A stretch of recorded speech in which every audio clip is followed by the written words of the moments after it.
నమస్తే అండి. ఇప్పుడు ప్రేమించాక ఏమైందంటే నవల 17వ పార్ట్ చదువుతున్నానండి. విని ఆనందించండి. ఇక కథలోకి వెళ్ళిపోదామండి. నేను ఒక స్కూల్ టీచర్ని. మీరు దారిలో పడిపోయి ఉంటే చూసి తీసుకొచ్చాను అంది. చాలా థ్యాంక్స్ అన్నాడు సిద్ధార్థ. పర్వాలేదు, మీకేం కావాలని ఈ బజర్ నొక్కండి, పనివాళ్ళు వస్తారు, నేను వెళ్ళి మీకు బ్రేక్ఫాస్ట్ తీసుకొస్తాను అని ఆమె వెళ్ళిపోతుంటే అడిగాడు, మీ పేరు? నా పేరు పింకీ అని ఆమె వెళ్ళిపోయింది. సిద్ధార్థ ఆ రూమ్ ఇంటీరియర్ డెకరేషన్ని, వాల్ పెయింటింగ్స్ని ఆశ్చర్యంగా చూశాడు. ఒక స్కూల్ టీచరు ఇల్లులా లేదనిపించింది.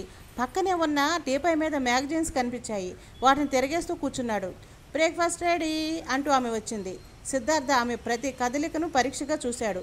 తెల్లని నైటీలో గొప్ప రాజసంగా ఉంది. 25 లోపు ఉండొచ్చు. ఆమె బ్రెడ్కి బటర్ రాసి ఆమ్లెట్తో కలిపి పెట్టింది. సిద్ధార్థ అందుకుని, మీకెందుకు ట్రబుల్, నేను వెళ్ళిపోతాను అన్నాడు. నథింగ్ డూయింగ్, బాగా కోలుకునే వరకు నేను వెళ్ళనివ్వనగా అంది. సిద్ధార్థ నోటికి ఏమీ సహించలేదు. కన్నీళ్లతో గడప దాటిన కీర్తి గుర్తుకొస్తుంది. నాకు చాలా అర్జెంటు పనులు ఉన్నాయి, నేను వెంటనే వెళ్ళాలి అన్నాడు. సరే వెళ్ళండి.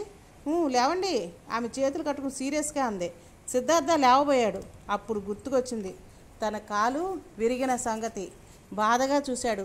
4 వారాల పాటు మీరు ఈ రూమ్లో ఖైదీ. ఆమె నవ్వుతూ అంది. నేను ఎవరో ఏమిటో తెలియకుండా మీరు ఇంత సహాయం చేయడం ఆశ్చర్యంగా ఉంది అన్నాడు. ఆమె నవ్వింది. మీరు ఎవరో తెలుసు, ఏమిటో తెలుసు. తెలుసా? సాటి మనుషులని తెలుసు, అభిమానం వస్తున్నదని తెలుసు. ఇంకా ఏం తెలియాలి?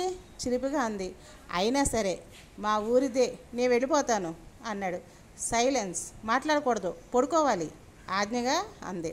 అది కాదు, నాకు మాట వినని పిల్లల్ని దారికి తెచ్చుకోవడం చాలా సరదా, టీచర్ని కదా అని అతను క్లాస్కో నుంచి కాఫీ వంపి ఇచ్చింది. సిద్ధార్థ మాట్లాడకుండా తాగేశాడు. నేను సాయంత్రం స్కూల్ నుండి వచ్చేదాకా ఆండాళ్ళు అనే పని మనిషి మీ అవసరాలు చూస్తుంది. మీరు చెప్పేది వింటుంది కానీ మీకు జవాబు ఇవ్వలేదు. మోగది పాపం అంది. సిద్ధార్థ అయ్యో అన్నట్టు చూశాడు. సో ఇక నేను వెళ్ళొచ్చా అడిగింది. సిద్ధార్థ ఉత్సుకతగా, ఇంకా ఇంట్లో ఎవరు ఉంటారు అని అడిగాడు. 3, మీరు, నేను, ఆండాళ్ళు అని లేచి వెళ్ళిపోయింది. సిద్ధార్థ వింతగా చూస్తూ పడుకున్నాడు. తలంతా దిమ్ముగా ఉంది. మాటిమాటికి కీర్తి గుర్తొస్తుంది.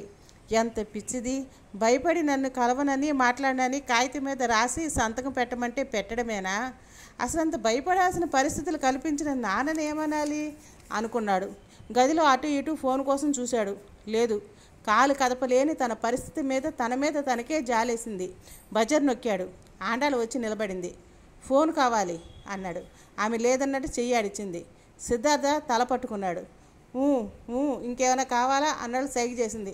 వద్దు వెళ్ళు అని నీరసంగా వెనక్కి వాలి పడుకున్నాడు. కళ్ళు క్రిందకి వాల్చి చూస్తే సిమెంట్ ప్లాస్టర్ వేసిన తన కాలు కనిపించింది. అసలు నన్ను కొట్టిన ఈ రౌడీలు ఎవరికి నా మీద అంత పగ అనుకున్నాడు. తండ్రి నియమించిన వాళ్ళైతే కాళ్ళు విరగొట్టి ఇంట్లో పడేసి వెళ్ళేవారుగా, ఇలా ఇక్కడ ఎందుకు పెడతారు? ఈ పింకీ ఎవరు? అతనికి తల బద్దలైపోతున్నట్టు అనిపించింది. గట్టిగా చేత్తో ఆదుముకుని, కీర్తి నిన్ను వెంటనే చూడాలి. ఎలా? కనుకొలల నుండి 2 కన్నీటి బొట్లు వెచ్చగా జారాయి. గుండె మంటలార్పే చన్నీళ్ళు, కన్నీళ్ళు. కీర్తి, సామమూర్తి, సుభద్ర, శకుంతల ఇంటి ముందు ఆటో దిగారు. కీర్తికి జరిగిన సంగతులు ఏమీ వాళ్ళకి తెలియకూడదు. మీరు కూడా ఏమి నోరు జారకండి, సుభద్ర భర్తను కూడా హెచ్చరిస్తూ అంది. కీర్తి తల వంచుకుని తల్లి వెనకాల నడిచింది. వివేకానంద ఎదురొచ్చి, రండి శకుంతల, మీ మావయ్య వాళ్ళు వచ్చారు అన్నాడు. శకుంతల వంటింట్లో నుంచి వచ్చి, ఎక్కువగా మాట్లాడకూడదన్నారు డాక్టర్ గారు, ఉదయ్ గదిలో ఉన్నాడు, వెళ్ళండి. దేవుడు చల్లగా చూసి మన బిడ్డ మనకు దొరికాడు అన్నాడు చేతులు జోడిస్తూ సామవతి. సుభద్ర ఉదయ్ గదిలోకి వెళ్ళి మంచం పక్కనే కూర్చుని వరలక్ష్మిని పలకరించింది. ఎలా ఉంది వదిన బాబుకి? వరలక్ష్మి కంటతడి పెడుతూ, అసలు ఇంత గండం ఎందుకు రావాలమ్మ నా బిడ్డకి?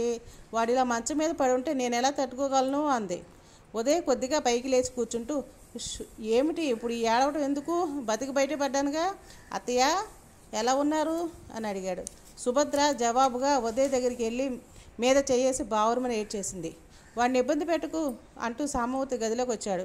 కీర్తి వచ్చిందా మావయ్య అడిగాడు ఉదయ్. కీర్తి రామా అన్నాడు సామవతి. కీర్తి బెదురుగా లోపలికి వచ్చింది. రా కీర్తి అన్నాడు నవ్వుతూ ఉదయ్. మీరు మాట్లాడుతూ ఉండండి రావదినా అని సుభద్ర వరలక్ష్మి చేయి పట్టుకుని బయటికి తీసుకెళ్ళింది. సామమూర్తి కీర్తి వైపు ఓసారి చూసి తను వెళ్ళిపోయాడు. కీర్తి మంచం దగ్గరగా కూర్చుంది. ఎలా ఉంది బావా అంది. భగవంతుడు మానవ రూపంలో వచ్చి రక్షించడం అంటే తెలిసింది కీర్తి అన్నాడు. అతను ఎక్కడున్నా సుఖంగా ఉండాలి అంది మనస్ఫూర్తిగా కీర్తి. అతని ప్రేమ ఫలించాలని కోరుకో అన్నాడు వెంటనే ఉదయ్. ప్రేమ ఉలిక్కిపడింది కీర్త. అవును కీర్తి, నీకు నాకు తెలియదు కానీ ప్రేమ అనే దానికోసం పిచ్చివాళ్ళుగా మారిపోయే వాళ్ళు ఉంటారని అతను చూశాకే నాకు తెలిసింది. నేను రోజు దేవుణ్ణి అతని ప్రేమ సఫలం కావాలని కోరుకుంటున్నాను, నువ్వు అదే కోరుకో అన్నాడు. కీర్తి కళ్ళు మూసుకుని ప్రేమ అనుకోగానే సిద్ధార్థ రూపం కళ్ళ ముందు మెదిలింది. నిన్ను పెళ్లి చేసుకోవాలని రాసిపెట్లు ఉన్నట్లుంది, అందుకే చచ్చి బ్రతికాను నవ్వుతూ అన్నాడు. ఆమె ఠక్కున కళ్ళు తెరిచింది. ఉదయ్ నెమ్మదిగా చేయి జాపి ఆమె చేతిని అందుకున్నాడు. కీర్తి చేతివేడు వణుకుతున్నాయి. అప్రయత్నంగా చేతిని దూరంగా జరిపేసింది. ఇంత సిగ్గేమిటి కీర్తిని ఇంకా అన్నాడు. ఉదయ్కి తను స్పర్శించినప్పుడు ఎటువంటి ఉద్రేకం కలగకుండా ఎంతో మామూలుగా ఉండడాన్ని ఆమె విస్మయంగా గమనించింది. ఓ 10 ఏళ్ళు కాపురం చేశాక కలిగే అలవాటు లాంటిదే ఇప్పుడు కలిగిందా అనిపించినా అతని శారీరక స్థితి బాగోలేక అలా ఉన్నాడేమోలే అని కూడా అనిపించింది. కాసేపు ఉదయ్ తన ఆరోగ్యం గురించి, యాక్సిడెంట్ గురించి మాట్లాడాడు. కీర్తి వింటూ కూర్చుంది. శకుంతల కాఫీ కప్పులతో గదిలోకి వచ్చి అయ్యాయా కబుర్లు అందే. సుభద్ర వరలక్ష్మి కూడా వెనకాలే వచ్చారు. కీర్తిని ఉంచి వెళ్ళండి అత్తయ్య అన్నాడు ఉదయ్. కీర్తి గొంతుకేదో అడ్డపడినట్టయింది. 10 నిమిషాలు అయితే ఏదో నటిస్తూ గడిపేయచ్చు, కానీ ఇక్కడ రోజుల పాటు ఉండాలంటే ఎలా? ఒకసారి కాకపోతే ఒకసారైనా తన మనసులో ఏముందో ఉదయ్కి తెలిసిపోతుంది. పట్టుబడిపోదు. అలాగే ఉండనే బాబు, దానికి మార్పుగా ఉంటుంది. సుభద్ర కీర్తిని ఒక్క మాట అడగకుండానే తన అంగీకారం తెలియజేసింది. కీర్తి మౌనంగా భారంగా ఇంట్లో తిరుగుతుంటే ఆవిడ భరించలేకపోతుంది. అందరి పాతతరం తల్లు లాంటిదే సుభద్రను. ఉదయ్కు దగ్గరగా ఉంటే వారిద్దరి మధ్య ఆపేక్ష పెరుగుతుంది.